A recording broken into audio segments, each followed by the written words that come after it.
नमो नारायण, राधे राधे। अब हम एकादशी महात्म्य की चर्चा करते हैं। इसी क्रम में अश्विन मास के एकादशी की चर्चा है, जिसमें कृष्ण पक्ष की एकादशी है, शुक्ल पक्ष की एकादशी है। इन एकादशियों के बीच में हम कृष्ण पक्ष एकादशी की चर्चा करते हैं। युधिष्ठिर ने भगवान श्री कृष्ण से पूछा, प्रभु कृपा करके मुझे बतलाइए कि अश्विनी कृष्ण पक्ष में कौन सी एकादशी होती है। भगवान श्री कृष्ण ने उनसे कहा, राजन, अश्विनी कृष्ण पक्ष में इंदिरा नाम की एकादशी होती है। इसके व्रत के प्रभाव से बड़े बड़े पापों का नाश हो जाता है। नीच योनि में पड़े हुए पितर को भी एकादशी सद्गति प्रदान करती है।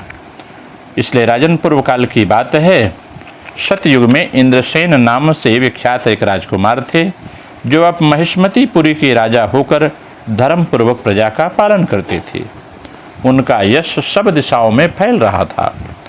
राजा इंद्रसेन भगवान विष्णु की भक्ति में तत्पर होकर के गोविंद के मोक्षदायक नामों का जप करते समय अपना समय व्यतीत करते थे। विधिपूर्वक आध्यात्म तत्व के चिंतन में संलग्न रहते थे। राजा कहते हैं, एक दिन की बात है, राज्यसभा में वे सुखपूर्वक बैठे हुए थे। इतने में ही देवर्षि नारद आकाश मार्ग से विचरण करते हुए वहां आ पहुंचे। उन्हें आया देख करके राजा इंद्रसेन ने हाथ जोड़कर प्रणाम किया, खड़े हो गए आसन से, विधिपूर्वक पूजन किया और ब्रह्मर्षि को, राजा मुनिश्रेष्ठ नारद जी को उन्होंने अपने आसन पर बैठाया। इसके बाद वे इस प्रकार बोले, हे मुनिश्रेष्ठ, आपकी कृपा से मेरी सर्वथा कुशल है। आज आपके दर्शन से मेरी संपूर्ण यह क्रियाएं सफल हो गई। देवर्षि, आपके आगमन का कारण बताकर मुझ पर कृपा करें, आप कैसे आए हैं। तब नारद जी ने कहा कि हे राजन, सुनो, मेरी बात तुम्हें आश्चर्य में डालने वाली है। मैं ब्रह्मलोक से यमलोक आया था। वहाँ एक श्रेष्ठ आसन पर बैठा और यमराज ने मेरी भक्ति पूर्वक पूजा की। उस समय यमराज की सभा में मैंने तुम्हारे पिता को भी देखा था। वे व्रतभंग के दोष से वहाँ आए थे। राजन, उन्होंने तुमसे कहने के लिए संदेश भेजा है कि उसे सुनो। उन्होंने कहा है बेटा, मुझे इंदिरा के व्रत का पुण्य देकर स्वर्ग में भेजो। उनका यह संदेश लेकर मैं तुम्हारे पास आया हूँ। राजन, अपने पिता को स्वर्गलोक की प्राप्ति कराने के लिए इंदिरा एकादशी का व्रत करो। तब राजा ने पूछा कि भगवान, कृपा करके इंदिरा एकादशी के व्रत बताइए। किस पक्ष में, किस तिथि को, किस विधि से उसका व्रत करना चाहिए।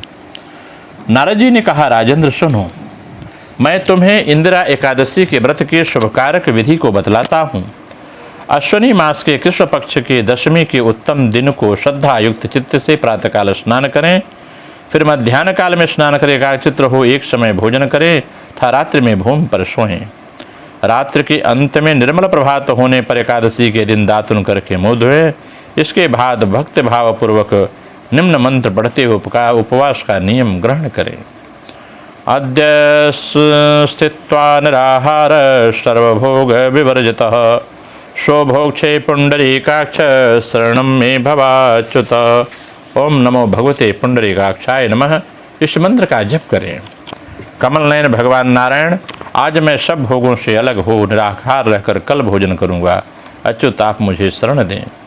इस प्रकार नियम करके मध्याह्न काल में पितरों की प्रसन्नता के लिए शालिग्राम शिला के सम्मुख विधिपूर्वक श्राद्ध करें तथा दक्षिणा से ब्राह्मणों का सत्कार करके भोजन करावें।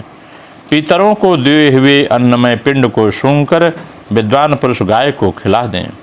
फिर धूप और गंध आदि से भगवान श्री केश का पूजन करके रात्रि में उनके समीप जागरण करें, भगवान के समीप। इसके पश्चात सवेरा होने पर द्वादशी के दिन पुनः भक्ति पूर्वक श्री हरि की पूजा करें।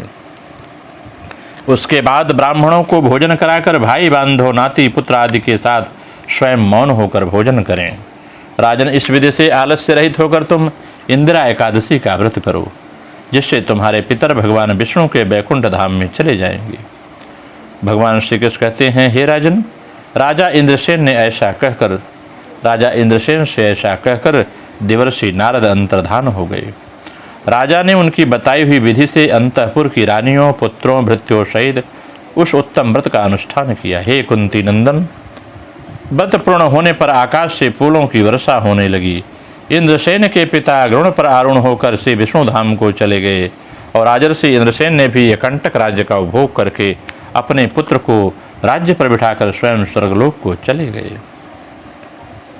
इस प्रकार मैंने तुम्हारे सामने इंदिरा एकादशी व्रत, जो कि अश्विन मास के कृष्ण पक्ष की एकादशी को किया जाता है, इस एकादशी इंदिरा एकादशी व्रत के महात्मा का वर्णन किया है।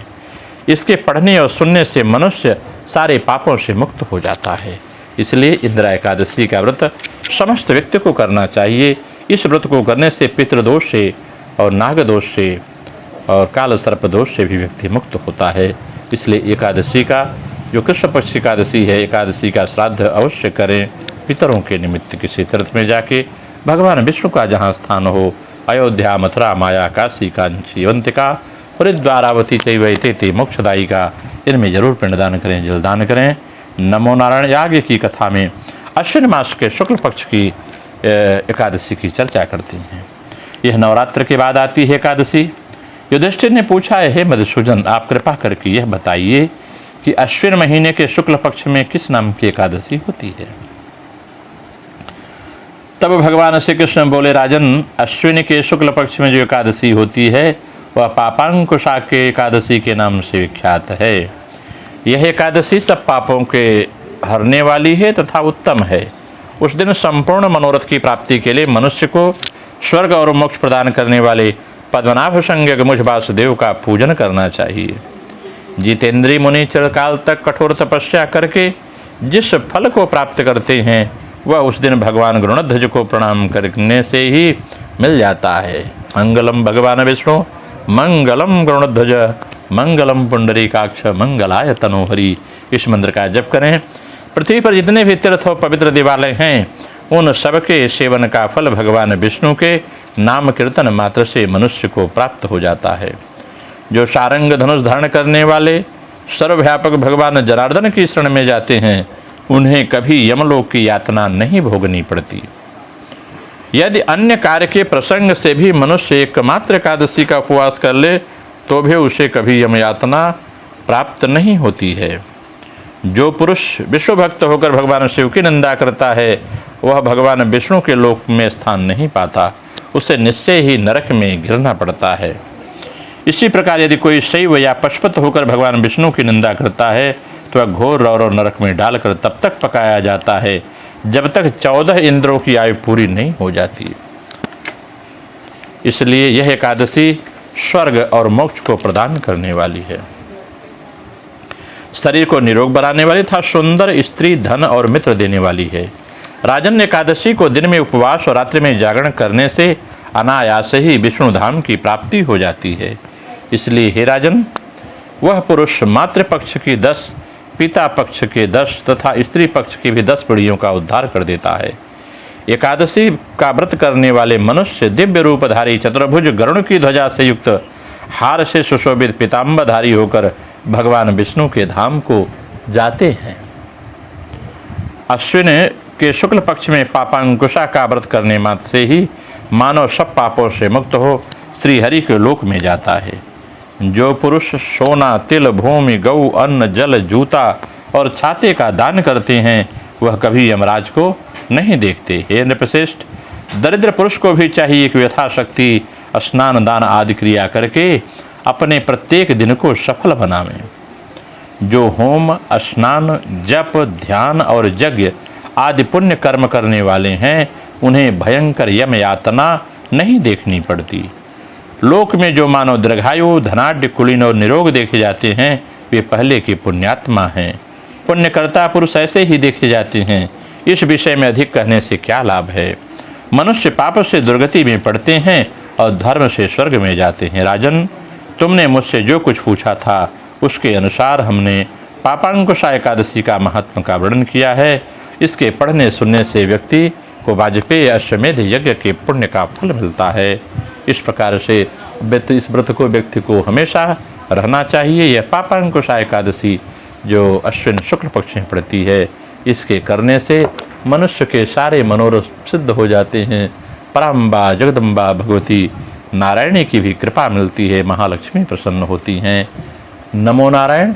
राधे राधे। आप सबका मंगल हो।